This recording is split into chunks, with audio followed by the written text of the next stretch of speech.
One. And sit down. And now audio in 3, 2, 1.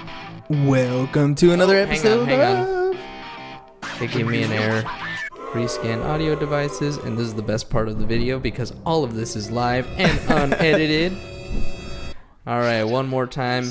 3, 2, 1. Welcome to another episode of... Business Bros! We're in the podcast studio with my boy Gabe Mendez from Century 21. Dude, I gotta be honest, I feel like I know you really well because I've been doing a lot of work with your team, and they talk so highly of you. Like I feel like, dude, we've just been knowing each other for the past few months already. I was gonna say something similar, like we've got Zabi, we've talked with Jose, we've talked with K-Ton, we've talked with the whole team, and everybody keeps saying, you gotta talk to Gabe, you gotta talk to Gabe, you gotta talk to Gabe. Finally, we got Gabe. That's why I love my team, man. They're so awesome. They're good people, man. For sure. Yeah, sure. Yeah, good people. So, hey, first of all, thanks for being on the show. Thanks for having me. I mean, Appreciate it. It took a while for us to get the calendar thing moving, but we got it. We're here. We're ready to rock and roll. Structure, bro. I'm telling you, that's like the backbone of my business. Everything's just structured. You have to, right? Calendar, schedule, Calendars done. and Yeah. schedules. Oh, yes. If it's not on the schedule, it doesn't exist. Dude, when I go to sleep, it's on the calendar. You have to. No joke. Yeah. Like it tells me that Gabe, prep for bed. I have a bedtime too. My phone is full of alarms. Some of them are for Monday, Wednesday, and Friday. Some of them are for Tuesday, Thursday. Some of them are for every day. Exactly. Yeah, My man, pound it. I got you, man. love it. I System. get it. System. All about systems. But that's how things get done, That's right? how things That's get how done. things get done. Until you're efficient, you stay on track. Exactly. Well, that's how you build a Exactly. business. That's That's how you business. scale a business. That's how you scale a Right? business. Because I was going through Facebook today, and people were talking about their favorite books, and one of them they brought up was Rich Dad Poor Dad, right? And who was it? Mr. Bayonne, right? Who we're trying to get on the podcast here soon too. He said, "Have you read Cash Flow Quadrant?" And I was like, "Dude, that one's even better because Yeah. now Right. you're talking about separating, employee, self-employed, business owner, and investor, two different quadrants, right? Yeah. Self-employed, maybe not as scheduled. Business owner, you're on the clock every single 24 hours a day. You're on the clock. Yeah. For sure. Right. I saw a funny meme today. It said entrepreneurs, business owners are willing to work 80 hours a week so that they don't have to work 40 hours a week. You're laughing. I get it. Like, it makes sense because you put in the work now so that later on you don't have to show up every day regardless of your situation. Because if you're the type of person that has to work 40 hours a week and that's all you ever do, you're going to work 40 hours a week for the rest of your life. Yeah.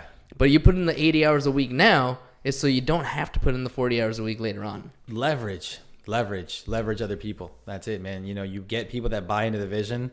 You get people that have the same value system. You put them in place. You understand where you're weak and where they're strong. Put them in place, and leverage. I mean, if your time is worth $100 an hour, but you can get someone to do that same job that you normally do for $10 an hour, well, I'll do that, take 90, and then I can probably increase productivity per hour. Oh, for sure. Yeah. Because And nobody's that's- going to work as hard as you. No one's going to work as hard as me. Right. So I'll give you a piece of the pie. Let me go do my thing. Let's scale this up. And the biggest thing is finding people that fit that mold, right? Yeah. Because you can get a lot of people who are willing to do things, but maybe not a lot of people who have the same vision or who have the same drive or who have the same tenacity, right? There's a big difference. Such a big difference. And that's the challenge. Finding quality people who will buy into the vision. And you have to understand, like, people are not going to work as hard as you. Yeah. And why would they? No, everybody's in a different situation, Yeah, right? yeah. Some people have kids, some people are married, some people have, obligations that you wouldn't even think about because it's not your life. Right. So, yeah. I agree with it 100%. Huge. Yeah. Huge. All right, so tell me a little bit, how'd you get into the game? When did you start? Why did you get into it? Why real estate? Well, you know what, man? I'm glad that you asked that question. And it's a very detailed answer. So I want to be as precise as I can with it. But I want to make sure I give credit where credit's due, to every single person along the line that helped me get to the position that I'm at. One phrase that I strongly disagree with is self-made. You can't be self-made. I don't get it. Like, how can you be self-made? Like, you were at once an infant. You can be self-driven. Self-driven, Right. 100%. But Self-made, dude, from infancy, Someone's caring for you. You know, regardless if it was a favorable or unfavorable situation, you were still cared for. You were still fed and sheltered, and you had to learn the hard way. But the fact is, everyone contributed somehow. The books that you read, the audio CDs you listened to, people poured into you. Yep. So the self-made concept, it's BS in my opinion. I'll argue that till I'm blue in the face. I'd love to see someone who believes in that concept, and I would love to just to spit facts at it. But it's something I'm passionate about, man. So I love to give credit to everyone else because we're all a product of our environment and people around us. So with real estate, I've been licensed now for about 5 years. Got licensed in 2013, but it didn't start off that way, man. It's so crazy how it happened. So again, let me take the time to kind of build up the story a little bit. Of course. We're fans of backstory, dude. We're huge fans of backstory. So I guess origin stories are the best. Yeah. So I'll kind of let everyone know how things played out. So back in 2008, I think I just turned like 18, right? And dude, troubled youth, bad grades, didn't like school, traditional story, raised by a single mother, 2 children. And man, she loved me. My mom loves me, and no matter what mistake I made in life, she supported me. She was bailing me out of jail, out of my DUIs. You're mijo. I'm mijo. Right? Like, dude, she showed me love, man. And even when I was like fighting back and leaving the home and skipping class and all, she still showed me love.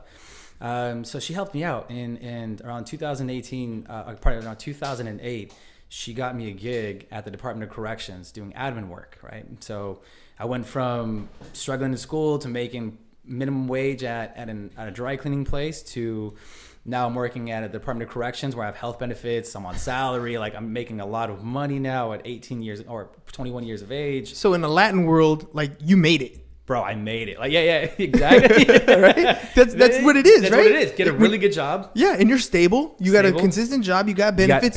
You're set. Set, right? So I was good, and I was trapped in that mentality for a long time in my life. So I had that, but then, man, when you come from a place where you don't come from a lot of money, and in that time, I think at 21, I was earning like $2,800 a month, taking home like 22, 21 after taxes. It's a lot of money, with no debt. So I did stupid stuff, bottle service. Of course, you're young, and man. You gotta live it up when you're like that, right? Did it, man? But man, so it's twofold, man. One thing, it was a blessing in disguise, but I had to go through this whole dark time where DUIs and then a second DUI. And I got locked up for like fighting while I was drinking, and then I was in club promotion. So I started getting caught up in the scene. So it was a blessing in disguise because one, I had to go through this horrible time, but then I came up stronger than I did from it. So the background in marketing started, I guess, when I was promoting in downtown. That's where it started. I was out in the streets, standing on corners. I had the tickets. Talking to people. Telling them what people like, do. hey, man, I can get you in the club right now if you wanted to. Is this good now, or should I? Yeah, you're all right. Should I do airplane mode or anything like that? Yeah, you can. Yeah. Do you guys want me to? Not airplane mode. Do not disturb. That's gonna ruin the Wi-Fi signal. But, but you can do not disturb. I'll just end it every time. Yeah, that's cool. All right, cool. It's all good. Yeah, so that's the nice thing about having the podcast, dude. This live. It's recorded, right? Yeah, it's live recorded. You get the little buzzes. I mean, it's Gabe, so phone's gonna ring all the time. Yeah. And I'll make sure to address the people here that are watching as well, so I'm not just looking at you two guys. So anyways, downtown doing the thing, man. So I started building that up, and that's challenging. Like talking to people that you don't know, and then having to walk up to them like cold and say, hey, have a conversation. That was challenging in itself. So I had a lot of fun doing that, but I got into a lot of trouble while I was in that scene. So that happened on repeat, man, from like 21 to about 24. And then a bunch of things happened at the same time. One was there was a statewide budget cut when Arnold Schwarzenegger was in office back in 2012. And so they laid off a bunch of state employees, and it was 3 phases. Phase 1, then phase 2, then phase 3, based on seniority level. So phase 1, I was safe, but I still didn't know if I had, longevity. If it was going to be there for a long term, Didn't know. And then finally phase 2 came out, and like, if you received a pink slip, like, you're out. And so I got a pink slip. And I was like, man, I've been at this job now for like 3 years. I promoted twice, 2 raises. Like, I feel good. I'm in a lot of debt because of the dumb stuff that I did. But it was good. So that hit me really hard. In combination with getting older and then realizing that this cool guy that I was trying to become, this cool guy, this image that I was trying to achieve, that all these, in high school, you're influenced by your friends, right? And they laugh when you do dumb things, and you have a bunch of girls that think you're attractive, and you're the big man on campus. And then by the time you're 18, 19, if you didn't go to college, then how do you fulfill that part that was a part of How do you keep it going? How do you keep it going? Like, Yeah. where's your significance? Yeah. So I lost that significance. And now that I'm older, I realized like, oh, it was significance that I was chasing. I had significance in high school. I was cool. I was good looking. I had a lot of women, those kind of things. And now that I'm 18, 19, that stuff is slowly dying away. And I'm getting older and I'm getting more in debt. I have nothing to show for myself.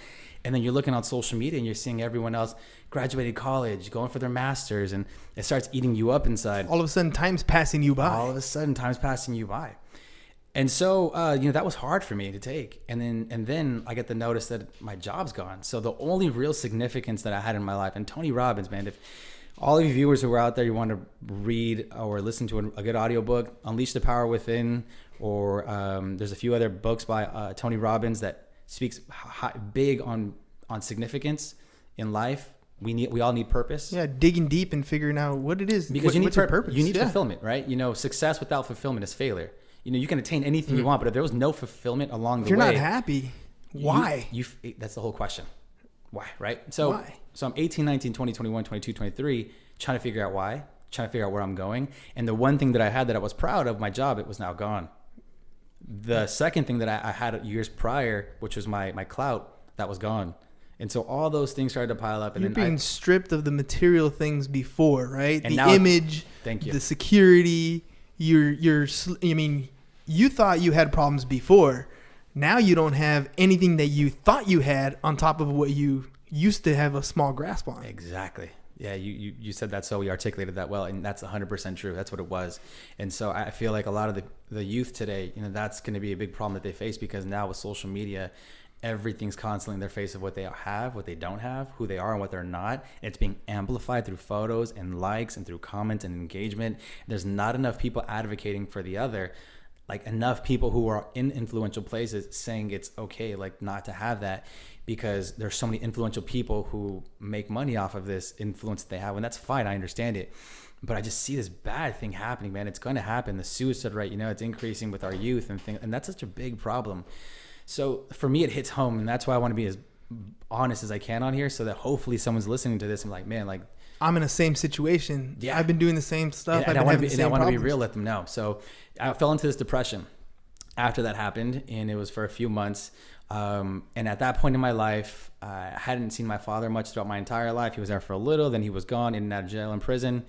And then so right when I was 4 months away before getting released from work, and my dad had just gotten released from jail for this final stint that he did.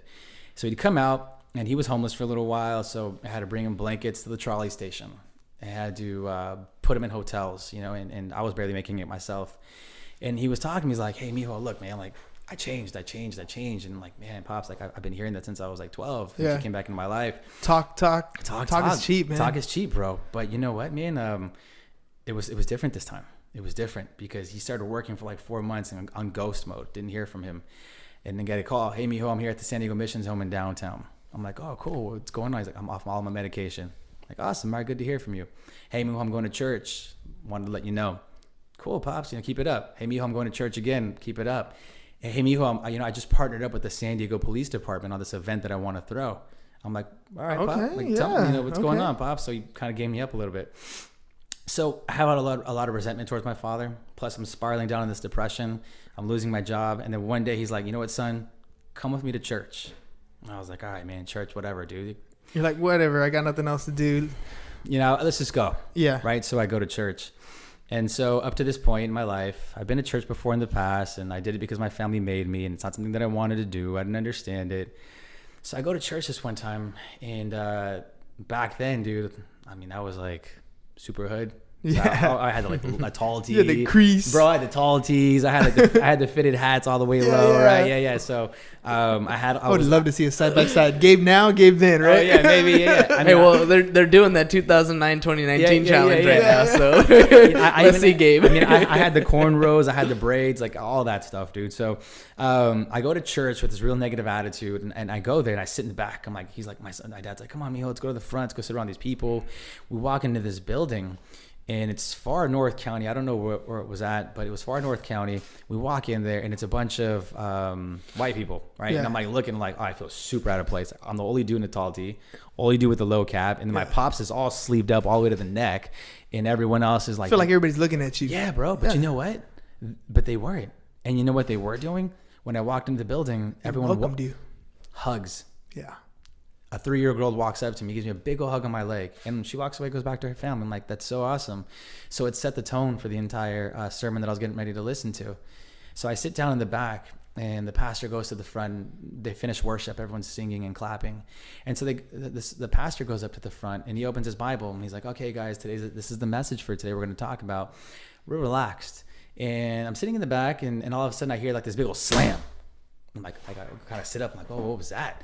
And then I looked to the front, and he grabbed his Bible and he slammed it on his podium. And he was like, you know what? Hey, stop. Everyone stop. Musicians, stop. Everyone stop. Sit down. God is speaking to me right now. I have a different message for all of you, for everyone here today.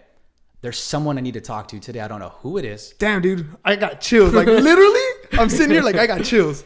There's someone who needs to hear this message today. You're going through something dark. You're going through something evil, and you need a specific message. I don't know who you are. I don't know what it is you're going through, but I can feel it and I can hear it. If this is you, I need you to stand up right now. Stand up right now. Stand up right now. And I'm sitting there like, dude, I'm getting chills to talk. Dude, I'm getting chills just listening to the story. Stand up right now. And he keeps on repeating it. Like, no joke, 100 times he's repeating this thing. You know what, church? I think he needs some encouragement. Let's encourage this person to stand up. Come on. And by this time, man, my stomach's twirling around, butterflies, my breathing, it's getting heavy. And I just start feeling sweaty. My palms start getting clammy. I'm like, oh my gosh.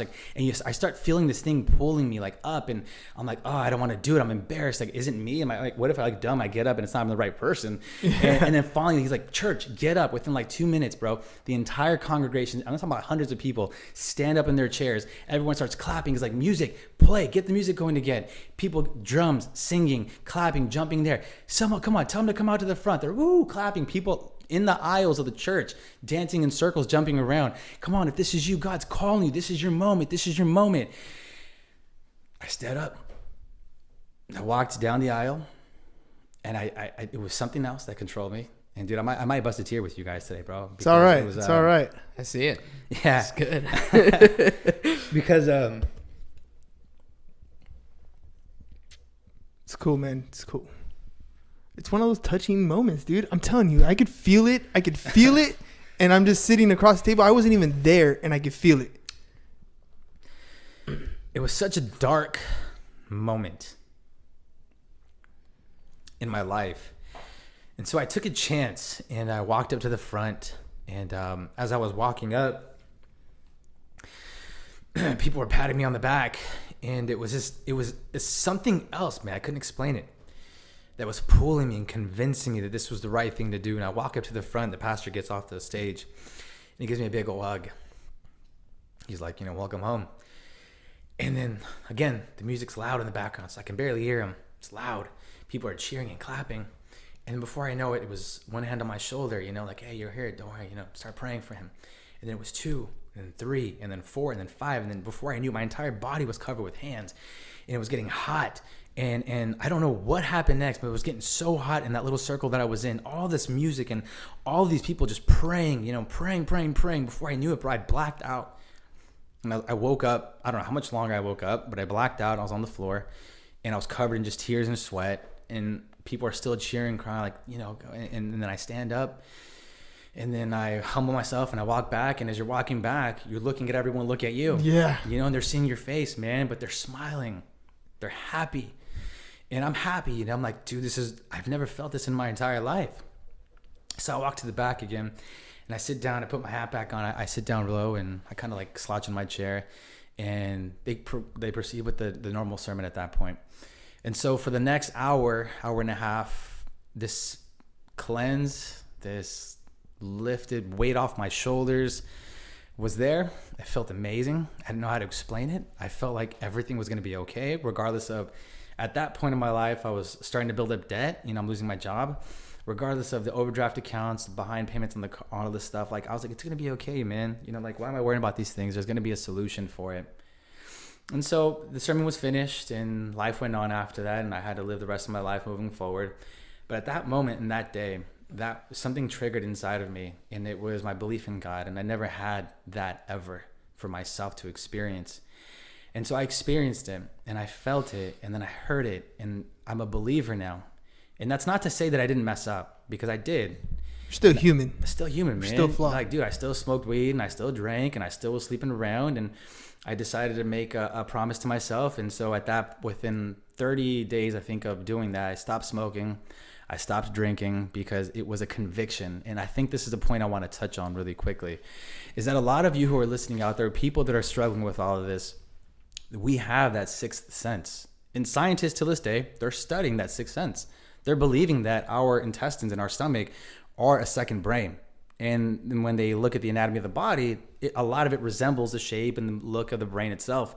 And we have like this, you've heard people talk, and I'm sure you had it too. Like, I had this feeling, or someone walks in the room, trust your gut. That's where it comes from. That's exactly what it comes from. And so when you have that, and I think when you have the right clear mind with it, you can listen to the right message, because that gut you may misinterpret it for something else. Yes. But if you have a clear mind and you know how to interpret it, I feel that it'll guide you the right way you're supposed to do.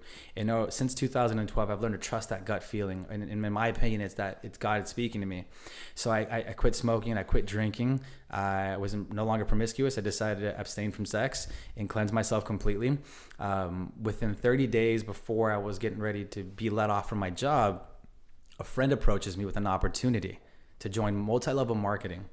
And up to that point, I didn't know anything about MLM. Mm-hmm. I'm not sure if you guys have heard of the industry. Of course, yeah. So, and up to that point, I know nothing about it. But I go to this event and I see these success stories and I sign up, and I didn't have the money to sign up. I had to borrow $500 and put $500 on a credit card. So I got my entire kit. I got started, and it was a weight loss product. So for 30 days, man, I started going around the office. I'm like, shit, I got to either sink or swim, bro. I got to make some money. I got to make some money. I got to make something happen while I'm here. And everyone here in the Department of Correction, they all want to be fit, and they're all overweight, and they all have money. It's like, this is good. Perfect fit. Bro, I buy the biggest package possible. They gave me all of these. The biggest package possible. They gave me all these samples. So I put the 3 of the biggest girls who were down to get on this challenge with me. I put them all in the shakes for 7 days. Fat burners, metabolism boosters. I give them the meal plans that were provided to us. They stick on it for 7 days. One chick in 10 days lost 14 pounds. Woo! That's it. Success story there. Everybody's in. Success story. Walking testimony.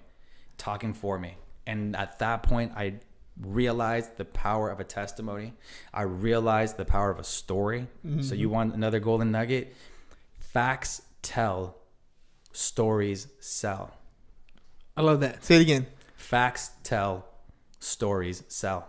Absolutely. Nice. I couldn't believe it. I struck gold. And then before I knew it, the next person wanted to sign up, and the next person in the department within the prison wanted to sign up. Before I knew it, I had built this organization of customers. My first month, by the time I was out of the prison, bro, I had a $4,000 check from this other company that I had. Within 3 months, I had made $13,000, which was like an average like $4,000 a month, which I was only earning like $2,100 at my prison job. Within 4 months of that company, I qualified for their BMW program. Dude, within like 6-7 months, I scaled this thing up into about a 60 distributor person business who I personally signed up. You, in other words, you actually worked the MLM like it's supposed to. I worked like it was supposed to. Bro, I showed up to people's houses with shakes, blenders, ice, strawberries, almond milk. Let me put the show together. Bro, let me tell you the story. Let me show you how it works. Let me tell you the story, bro. And I'd bring 1 or 2 people with me, Team Mendez shirts, Team Vice, all that stuff. Walked into their home. I had the humility to go to people's houses. Had to learn the skills of how to present. So I got into Toastmasters, and all these things just started to unfold and unfold and unfold. So for 2 years, man, I'm slaying this business in multi-level marketing. Every distributor that was on my team, I personally recruited myself. So 60 people who paid $500 or $1,000 to join the team. Customer base, I think of like over 500 customers. So at our highest sales months, we were averaging $80,000 in reoccurring sales. Just our organization alone. Nice. Huge, right? So it got really big, and I'm getting ready to hit the next position that's a position down from a 6-figure position within the company, all within like 18 months, man. And it was a beautiful blessing. Multi-level marketing, it needs to be, I don't know why it's not a prerequisite in life. It has, especially if you're going to go into any type of sales. Anything, man. The communication, the eye contact, the customer service, the humility, the public speaking, everything that comes along with it, the personal development, all of those key factors, man, I didn't know, but they were going to play out in the long run for me. Yes. But I had blind faith, and I was moving. And so again, it was that instinct that was telling me, yeah, dude, it's time. You're noticing you're messing up at these presentations. You're getting nervous in stage while you're speaking to people. Perhaps it's time you invest into your public speaking skills, which got me into Toastmasters, because that feeling told me to go there, and I did it. And then I slated in Toastmasters. I did Toastmasters competition speeches. I was the president of my chapter for 2 terms. From a kid who was smoking weed, drinking alcohol, 2 DUIs, in and out of jail. You were the kid the teacher said, you ain't going to amount to nothing. You know, nothing, dog. Nothing, dog. You need to get your stuff straight. If you don't get an A in my class, you're not going to ever do anything. And then I'm leading one of the oldest chapters in all of Toastmasters International as a president, 50, 60-year-olds with double masters and bachelors, like looking up to me, asking me to lead the chapter. And it continues to progress and it gets better. And then finally, one day, my boy looks at me on Facebook. It's like, yo, dog, like, you're killing it. But what are you doing to the day? I'm like, oh, shit, nothing. Chilling, working out, going to the gym twice a day. I was looking good. Your boy had a 6-pack. I was looking good. He was like, well, hey, listen, man, my business is growing in real estate and I need some help, with doing some assistant and TC work. Would you be open to it? And so at that point in my life, I read a book, and in the book it had said, in order to get to 7 figures, say yes. But then when you want to get to 8 figures and beyond, you have to get good at saying no. Yes. So I just started saying yes to everything that was coming my way. So I was traveling a lot. I was going to personal development. So I was like, yeah, dude, let's do it. So I got into the business with him, became his assistant, became his transaction coordinator. And I started building the business with him during the day. And then at night, I was doing my in-home presentations. So I was giving people their shakes, doing that stuff. And it was a really fulfilling life that I was living. Abstinent. I was also complete 180 from where you were, man, 18 months prior. God does everything on his timing when he feels it is right. For so long, I was always trying to find a way to make quick money. For so long, I was trying to figure out how to build my status. And God was just telling me it wasn't your time. You're not the person you need to be in order to have the things you want yet. But let me put you through some tough battles. Let me drag you through the mud a bit. Let me give you some experience. Let me give you some perspective. Exactly. Let me knock you down so you know what it's like at the bottom, so that when you're at the top, you're humble. Exactly. And that was it, man. And I didn't realize it at first. But the more that I read the Bible, the more that I went to church, the more that I read the Word, it was like it was confirming everything that was happening to me. And in the Bible it states, if you believe with your heart, you confess with your mouth that Jesus Christ is Lord, he'll forgive you and he will continue. And in a separate verse, continue it on, it says that he will always give you the desires of your heart. Right? And man, everything that I desired in this life, since I've been saved as a Christian, God's blessed me. I've never in my entire life earned 6 figures. The most I've ever earned in a salary position was like 40 grand, most with overtime salary position. In the MLM, the most I ever earned as a 1099 was, I think it was like 60K in 1 year, right? I've never got close to $100,000. And I told God, like, hey man, I want to be a millionaire one day. Last year, 350 grand. I told God, give me a partner who I can trust and who believes in you. I met my fiance 3 weeks after I was baptized. I was like, pray to God, give me a boy who's healthy, a son who's healthy. And because we didn't do a gender reveal, we didn't do a baby shower. I didn't know what my son was going to be until he was born. I got a son and he was healthy. I'm like, Lord, make me a better leader. And I'm like, Lord, keep me healthy. And man, for the last 3 years since I got out of the job, or 4 years, I haven't had health insurance. Nothing. I've never had any major illnesses. People are like, knock on wood. I'm like, no, man, I got God behind me, bro. What do you need the wood for? I don't need the wood, man. Like, I'm good. I don't need the wood, man. Like, no double meanings there, buddy.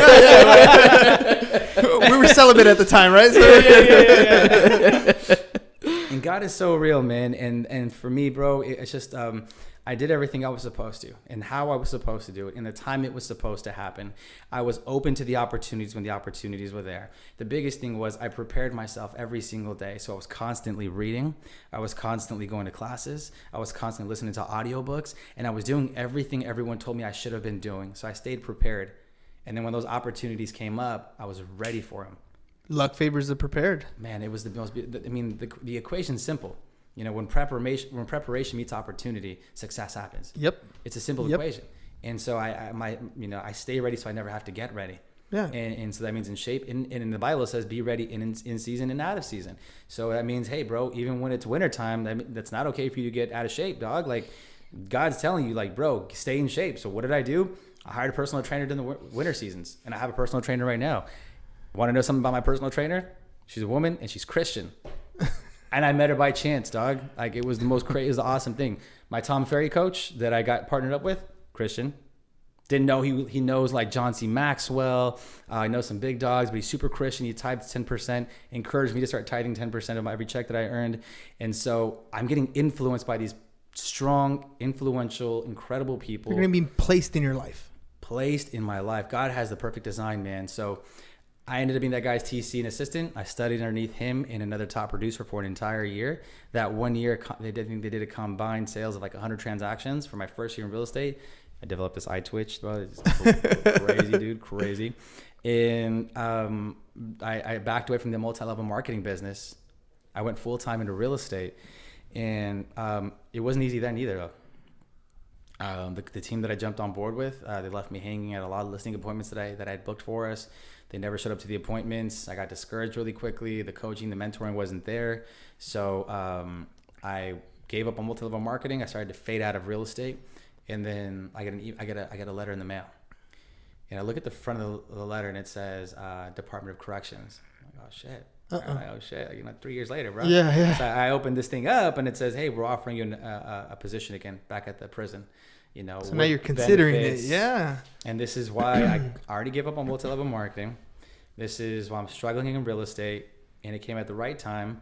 And then I ended up taking the position. So I went back to the prison in 2015, got licensed in 2013, hustled in 2014, closed 3 transactions. It was really hard. 2014, I let go of the multi-level marketing business. I transferred it over to someone else and they paid me out. And I ended up being back at the prison again in 2015. And I did admin work there. So you literally walked away from a sales gig for the stability. Yeah. Yeah, it was just too hard. It was too hard, man. I didn't have the right mentorship and the right people leading me. It was too hard.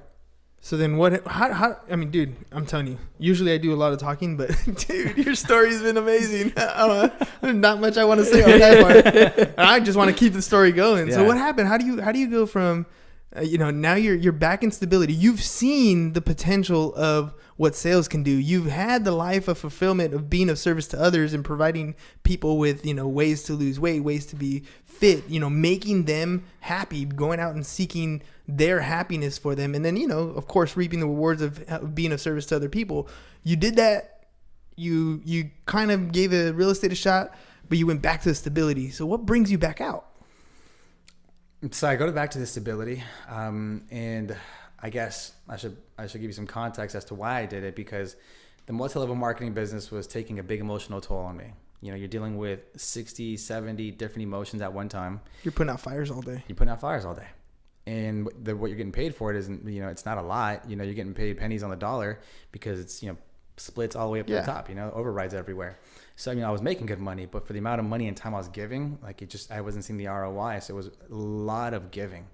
And then I kept on listening to the Jim Rohn CD, man. He's like, hey, the more you take care of other people's problems, your problems will be taken care of. And I was going through that motion with all of it. And then it just got to a point I was like, I had to sell it. I had to sell it off and sign it off to someone else, in which I did that. And then I lost that. And then the real estate business was really hard for me at that point.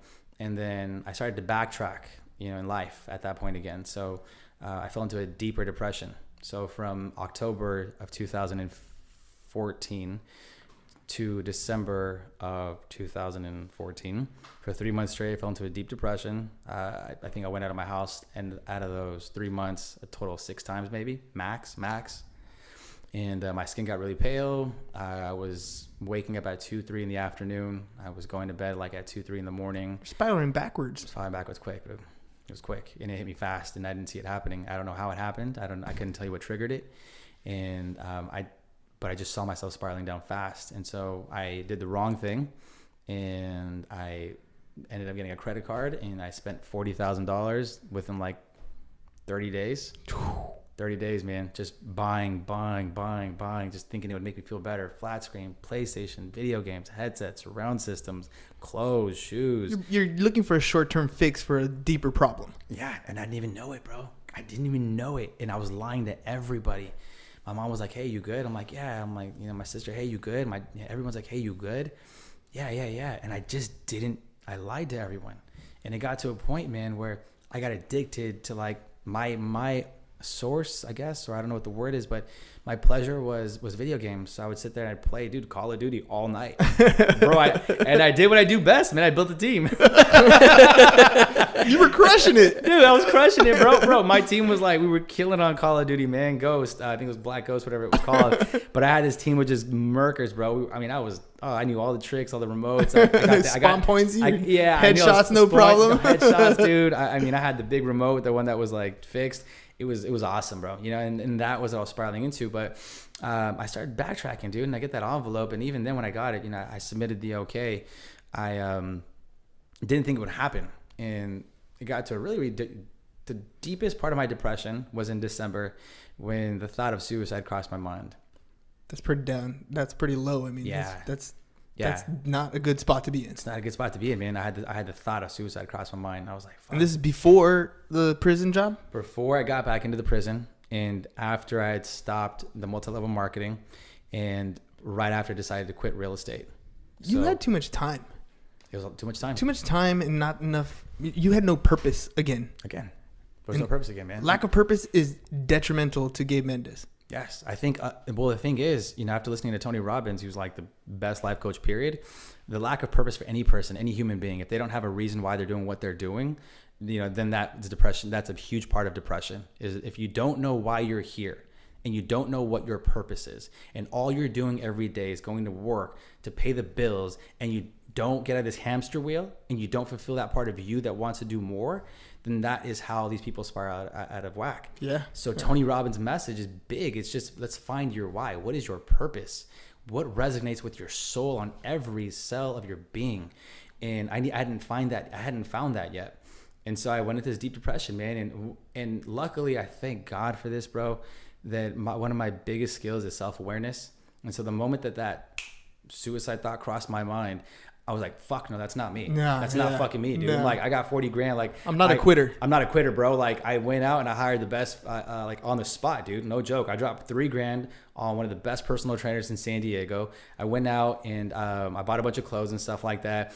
And I was like, screw this, I'm going to get back into it. Then within like 2 weeks, I get the letter back from the prison. I go back into the prison. I'm there for 5 months. I'm collecting these $2,800 checks, or $3,200 at that time, $3,200 checks. I'm going back to the doctor's again because I have health insurance. Like, it's all good. I'm comfortable. But then, dog, bro, when you go from personal development, running your own life, business, and growing something, to someone telling you what to do, when to do it and how to do it, bro, that was. I'm like, wait, I do not understand. The last like 3 years, like I've traveled 6-7 different states. Like I've traveled across country from San Diego to Miami in a car. Like, I've had a lot of fun. But now you're telling me I gotta like clock in. Clock out, bro. Have lunch, wear your uniform. It was the worst feeling in the world. And then again, God was like, I need to drag you through the mud. Like, you weren't ready for the blessings I was getting ready to give you. Mm-hmm. And so another disguised blessing comes my way, and I get jury duty.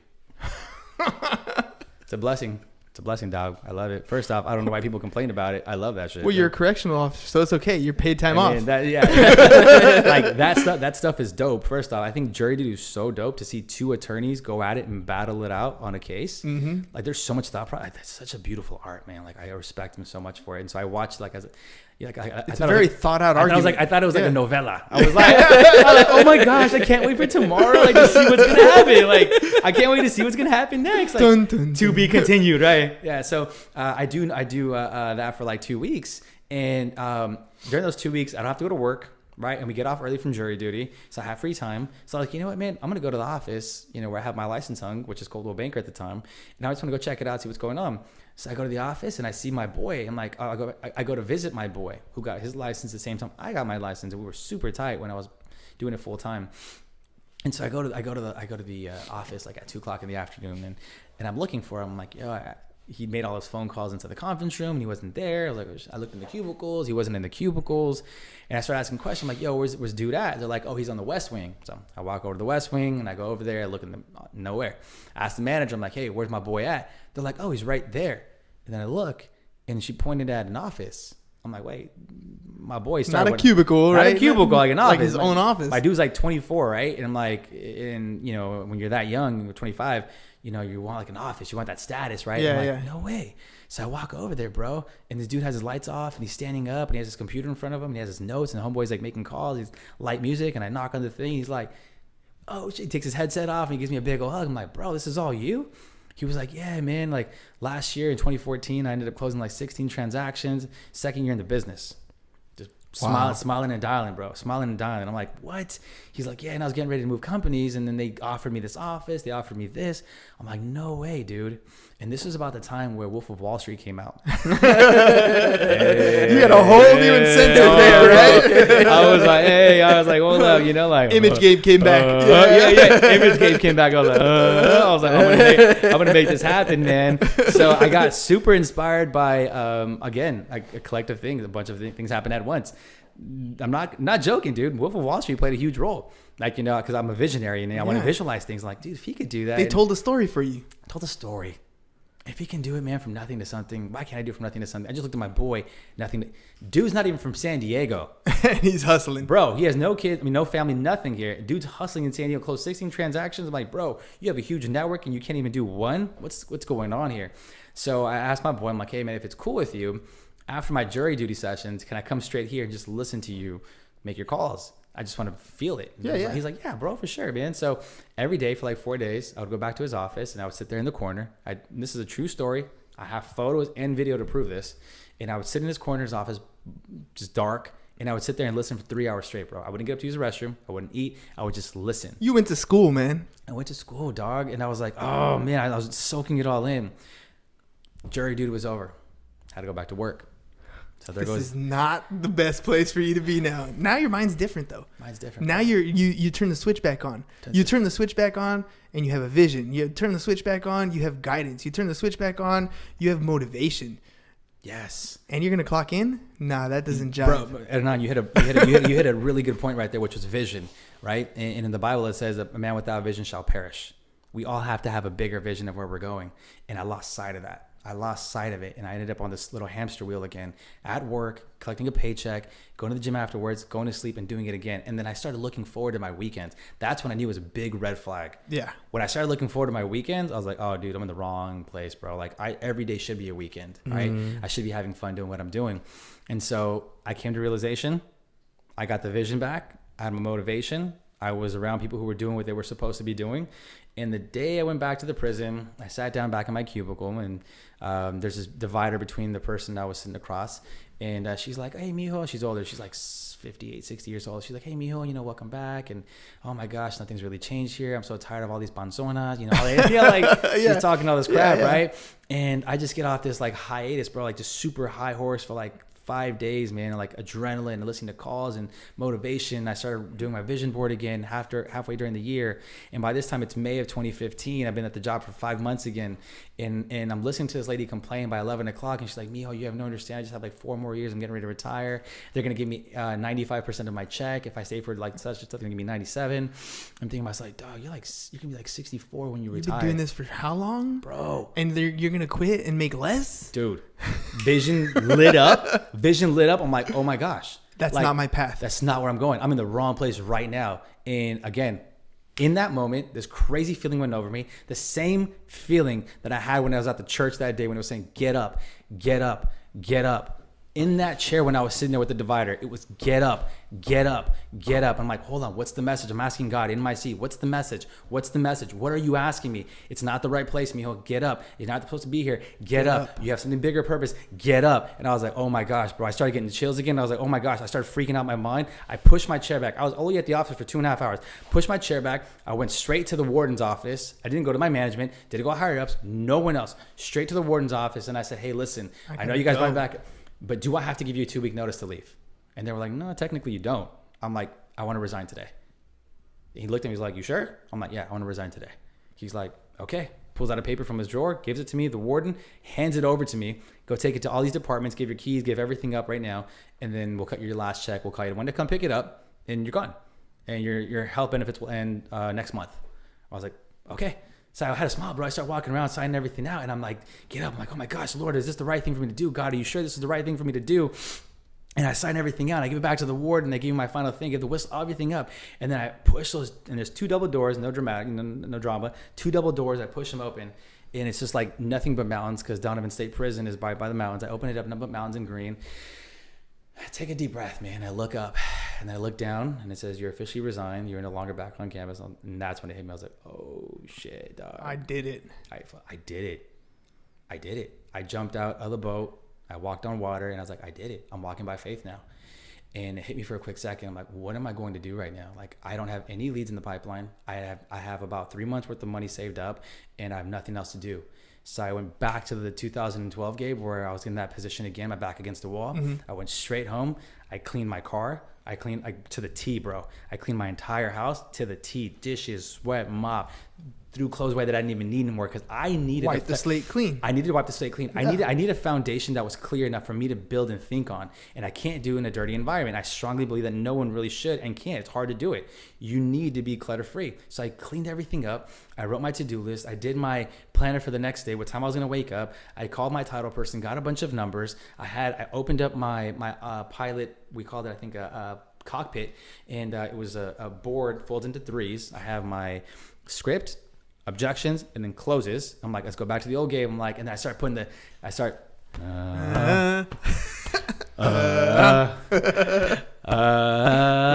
I'm cranking it, bro, in my room. Like, let's go, man. Come on, Gabe, you got it, bro. No one around. It's just me, man. It's me. And like, no one around. And I go at it.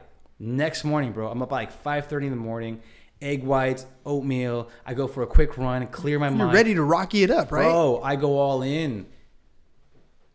3 months into the business, go through all my savings. 4 months into the business, my car gets repossessed at a listing appointment. Oh. And at that point, around, I think it was July, is when I really reached out to God again. And he was like, you move this far, you believe in me now. You glorify my name every chance that you get. But now it's time to make our covenant. It's time for you to make that covenant with me. And I had a deep pool and so I went to Mike Ferry event for a week. I flew back in, and then from Las Vegas, and I was like, okay, God, what do you want me to do, man? And I get an email from my church the day that I land, which is a Saturday. I landed on a Saturday, and says, hey, we just opened up our new facility. Tomorrow's our grand opening at our new facility, and we're doing water baptisms. So we have come by. I look at the thing, man, and I call the pastor, the pastor's assistant, sign me up. Heart's pounding. I'm like, man, this is a huge commitment. Like, this means like I need to walk by his word all the time. And I was nervous, bro, because I'm like, oh, what if I meet a girl? You know, like, you know, those kind of things start going through my mind. I'm like, okay, fine.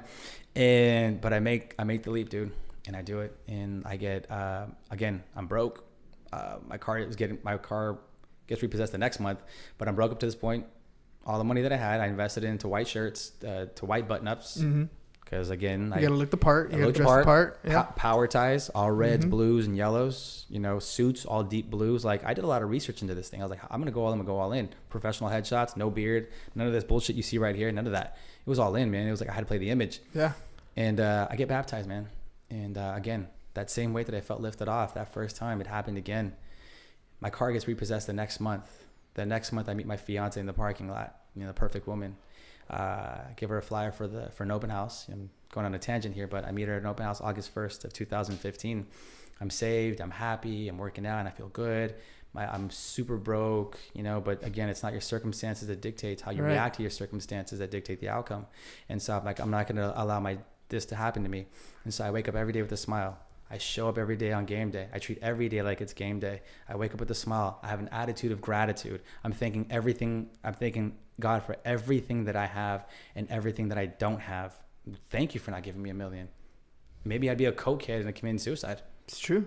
Perhaps I get a DUI and crash on us. I'm not that guy who deserves it yet, God. And so and then I thank him. So I meet my beautiful fiance, and 1 week later, I give her a flyer. Don't hear from her. 1 week later, she reaches out to me, and we start, I'm like, oh God, thank you for giving me a strong woman who's confident enough to reach out to me. And so that goes. She doesn't know it, but I'm going through a financial hardship. She's like, oh, when can we see each other? But dude, your boy's broke. Yeah. I can't take you anywhere. Yeah. Like, Want to go for a walk at the beach? Yeah, I'm like, you got to pick me up. You know, like type of deal. Like, I'm broke. My car gets repossessed. My aunt has to bail me out. She gets my car out. It's like $1,000. And then finally, in my 4.5 month, I closed my first deal. And then that was just enough just to get me to survive a little more, but not enough to pay anything back or to fulfill anything. About a month and a half after that, I closed my next deal, and it was $110,000 transaction. So I think I made like $2,000, $2,000, something like that, right, dude? So that was enough to pay my aunt back and pay off some of this minimum things on my credit card, because I'm not down for filing for bankruptcy. You know, that situation, I feel that I owe this debt. You can make it back. I can make it back. And so by the end of the year, I closed my third deal. So I closed 3 deals in 2015. And that was enough. That third deal was enough for me to replenish my bank account, pay off my debt, pay off everyone, and be okay going into 2016. During that time, this ties into the whole self-made thing. During that whole entire time, I'm being coached and mentored by people that you're on the right track. Continue making your contacts, set the appointments, go on all those things, show up every single game day. And I did that, and I did that, and I did it, and I did it. You're a farmer, Gabe. You're a farmer. Plant seeds, plant seeds, plant seeds. And the Bible says plant seeds, plant seeds, plant seeds. You will reap what you sow. And I was like, oh, fuck yeah. I'm going to show up in a happy mood, smiling, thanking God every single day. I'm going to show up and work my ass off. You know what? I don't have a nice car like this person has. You know what? I don't have experience like this realtor has over here. I don't have anything that all of you have. But one thing that I do have is I have a lot of energy and I have a lot of time. I'm going to go work my ass off. So I told myself from the very beginning, I'm going to be the hardest worker in the room no matter what happens to me. If I don't understand vocabulary, whatever it might be, body language, if I'm too young, too ghetto, too this, too that, I'm going to outwork you no matter what. And so I outworked everybody in 2015. 7 days a week I was calling, 7 days a week open houses, 7 days a week, dude, my kneecaps were hurting. I still have original shoes from 2015 for me door knocking. I kept them as a souvenir for as a reminder. Trophy, bro. God. I wore down the entire heel in 2015. I planted so many seeds that year, bro. 2015, 3 deals, car repossessed, all that. In 2016, I closed 16 transactions. I have like 8 or 9 listings. I never had a listing in my entire life. God just, here you go, son. Boom. Now you're ready. Now you're ready. Now you've gone through it. Now you've gone through it. You've farmed. You've planted every single possible seed. You got dirty hands. Your nails are worn down to the nubs. You got blisters on your feet, on your hands. I traveled the road with a cross on my back, you know, and all respect to God. And obviously, I don't say that in vain, but that's how it felt, man. I had to go through so much depression and so much pain and so much self-doubt and so much, man, that I don't want anyone to feel that. And I know people give their life because they don't know a way out, you know, and the truth of the matter is there is a way out. Just listen. And for me, I'm a believer, man, so I have to give my shout out to God, and I have to give my shout out to Jesus Christ and say that they saved me. That message saved me. The Bible saved me. And because of that, here I am, a better man today, being able to tell this story for everyone, to prevent anything from happening.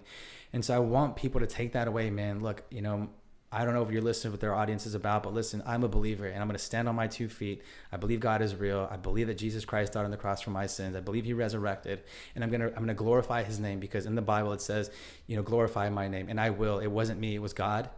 He gave me the will. He gave me the strength. He gave me the wisdom. I just executed his plan. 2016, I closed 16 transactions. 2017, we closed 2016, we closed 14. 2017, we closed 18 transactions. And just last year, we did 37. Wow. 37, man. And it's the most money I've ever earned in my life. I've never saved the way that I've saved. I've never invested the way I invested. I did my first flip last year. I grew my team. I have an assistant who I pay for. I am her economy.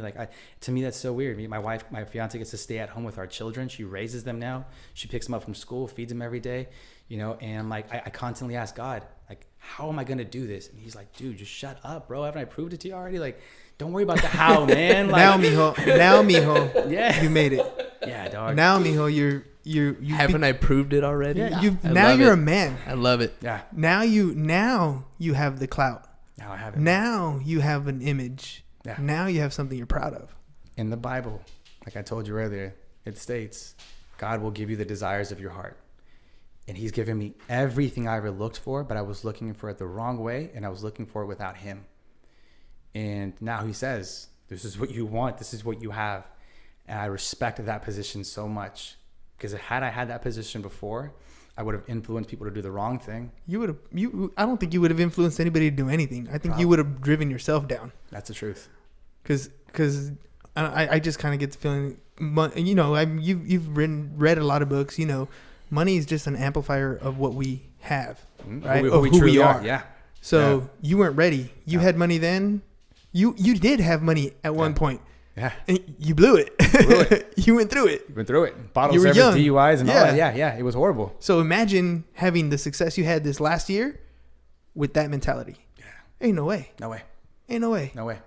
Like nothing, dude. Like drugs, all that stuff, coke, none of that, dude. None of that, bro. This is me being honest with you in the audience, you know, because again, I want people to learn from my mistakes. But every single person, every woman I've ever dated, I've always cheated on, and I'm not proud of it. You know, it's just who I was, you know, but I'm glad God got a hold of my life, because now I save, and now I've never looked twice at another woman. I have my fiance who I love and I adore. I have this relationship with God that now I've never would have had the courage to speak about him openly. But here I am today. I'm like, and he gave me the feeling again, like, hey, this is your time. Like Gabe, you asked me in prayer, God, how do I thank you for giving me this life? How do I thank you for giving me this fiance? How do I thank you for giving me my son? How do I thank you for giving me this amount of money and success that you've given me? God, just tell me how to do it. How do I thank you? I feel like just saying thank you isn't enough. You're doing it. You're changing lives. Dude, every time you have a transaction, you've helped shape the life of somebody. You've helped create a home for somebody. You've helped create a legacy. Like, you know, that kid, whoever lives in that home is going to grow up. They're going to have memories. They're going to do because of what you've changed. Man, we're a part of their story. It's such a beautiful thing. We're a part of their story, and God's like, just make me a part of your story, Gabe. And so every opportunity I get moving forward, man, I'm going to glorify his name. I'm going to give him all the kudos and say, thank you for doing what you did. I get to be a part of all these other people's story. I got to help them grow their life. And it's a beautiful feeling. It's a beautiful thing to be a part of, man. Dude, I'm speechless for your story. First of all, I mean, thanks for sharing it, because I all too often you have realtors that get in the game and they're going to struggle, right? They go that 1-2 months and then they're done. They fall out. I mean, you know, the percentage of real estate agents that drop off is huge. Staggering. It's staggering. Yeah. You dropped off. You actually failed. Yeah. Then you came back and you failed a lot longer. Yeah. But you pushed through and you made it. And that's kind of, you know, I mean, we you're right. We live in the Instagram age. People take pictures next to fancy cars and nice homes and dress to the T's, but that's not them. That's not them. I'm looking forward to seeing your vlog, just because, I mean, this is just a teaser. Honestly, this is just a teaser to what's going on in the real world. To see that hustle and grind, to see that it's real. You can do it, but it's not automatic. No. It's not. It takes time. You had a huge network, but you didn't have a rich relationship. Yeah. And there you go. it took that 4.5 months of enriching the relationships, of actually dedicating yourself to literally being of service to the people that you wanted to be of service to, for it to work. And if people can get that story out of everything that you said, to you know, understand that the bottom is not the bottom. Yeah. You can come back. You can come back. There's a pathway to the top. Yeah. It is going to take fight. It's going to take you to dig deep, Yeah. look past yourself, that it's not about you. Humility. Because I'll be honest, man, when people look up to Gabe Mendez, they see the success story. They see that you're done. They see you at the top of the mountain. Nobody sees the climb. Yeah. And that's what I want to expose in this vlog. I want to show everyone what it really takes. I want to show them what it's like, what we go through. I want to show everyone, listen, us as realtors sacrifice a lot, not only to get to the position we're at, but we sacrifice a lot to service you to the highest level we service you to. And I think that message needs to be brought out, because I feel that a lot of realtors, you know, and this is harsh for me to say this, but we're doormats for our clients. You know, we have to be the person they rely on and just let everything out on, you know, but we're giving up our time for our kids and our family and a lot of that. And I don't think the consumer really sees that, you know, and I want it to be fair. But then also for other real estate agents, you know, who have the wrong image about this business, who just see the finished product, yes, but they don't see the assembly line of what had to happen for us to get packaged in that store. And I want to show them every single step. Like, dude, I still cry, I still struggle, I'm still hurt, I'm still fighting, I'm still climbing. I'm not there yet. And so this vlog that we're creating is to show every single person out there what this is really like. And we air our first episode tonight. Tell us where we can find that episode. I'm going to be publishing it on YouTube, all right? But I'm going to go ahead and put the link on Facebook And then on Instagram, I'll put it in my bio. And then on Snapchat, I'll just have a little swipe up feature so people can go ahead and click from there. And then I'll put it on my Google business page, and I'll probably shoot a big email out tomorrow as well. But tonight we're going to be airing it at 7:30. Well, luckily we have your banner. It's got your Instagram information. Go ahead and point down to it. Right Everybody there, guys. check it out. Right there, check it out tonight. Let's follow that What's the YouTube Instagram page name? San Diego Realtor. All right, San Diego. Yeah. Not with the Gabe Mendez at the end. No Gabe Mendez, man. All right, San Diego I'm doing Realtor. it for the SEO purposes, man. I'm trying to get high on that search. Oh, dude, I'm telling you, with a story like this, I mean, it's honest, it's truth. Yeah. Right? People want to hear truth. Yeah. They don't want to hear the made up stuff. No. Now, this, I mean, don't get me wrong. The flashy is gonna get you the looks. Yeah. But the story is gonna get you the loyalty. Right? I mean, that's where the grind's at. That's where we all are. I mean, let's be honest. Everybody wakes up every day not really wanting to get up, not really wanting to do what you don't want to do. But those who push past that and find that purpose and become self-aware and decide, this is what I want to do, this is what drives me, this is what I love to do, is going to reach the same success you will. Yeah. This has been an incredible hour. Dude. Yeah. I can't believe we literally just crossed the 1 hour mark, and what a story, man. Wow. Heck What yeah. a story. Crazy. I'm inspired. I'm uplifted. I'm all kinds of things. I'm glad I forced everybody to get me Gabe Mendez on the show. No, man. Honestly, I'm so glad you guys are doing it. I think this is amazing. You guys are allowing people a platform to express themselves. You guys are open, and not only that, kudos to you guys, man, for making it easy for people to open up about themselves. Being in the position that you guys are in, it's a talent and it's a skill it requires to make people feel comfortable. And dude, you guys allowed me to open up with no problem, without judgment, without any of that stuff. So, man, I just want to say thank you for the privilege for allowing me to be on the show, and thank you guys for making it so easy. Dude, well, again, pleasure's all ours, man. Yeah, Honestly, bro. thanks for being, All being right, willing so to spend your time. Aside from Instagram and YouTube that's going to come out tonight, is there any other contact information you'd like to give to the audience, people who want to get in touch with you? Yeah, you can shoot me a text, area code 619-876-2265. YouTube, San Diego Realtor. Yelp, San Diego Realtor. Instagram, San Diego Realtor, Gabe Mendez. Facebook, San Diego Realtor. Boom. And then who are you going to tag? I'm going to tag my boy. Man, I just love to see. And it's okay if you have to pick more than one. There's a lot of people, man, but the first one that comes to mind is someone who's given me a lot over the last 2 years. They've helped me out a lot with my marketing. It's my boy, Billy Jean. Billie Jean Marketing. Billy Jean is marketing, man. This guy opened up his house one day to me, and he gifted me a free program one night. And he was like, hey, man, check this out. It helped my business tremendously. And ever since then, I've been a part of the Billie Jean family. They've invited me to multiple trainings in their office for free. And it's such an amazing experience, dude. Like, I've leveraged that training and all those coaching sessions to the max. So I'm going to tag Billie Jean. Sweet. And I got a dude on Facebook too, so I'll tag him so you guys can see him, and hopefully you guys can connect. Sweet. Awesome. Yeah. We'll look forward to that. We'll reach out as soon as you tag. Yeah. Awesome, dude. Thanks again. Thanks for being, as vulnerable, as transparent, as honest as you were. It means so much to even me. I'm telling you, chills like the whole time. You can truly feel, the struggle going through. So Yeah. thanks for being on the show, dude. Appreciate you guys, man. All right, that's all we got for you guys today. If you ever need anything, Hernan@csfirst.com, James@csfirst.com, or you can follow us on our social @BusinessBrosPod. That's all we got for you guys today. Peace. Bye-bye. And I'm out.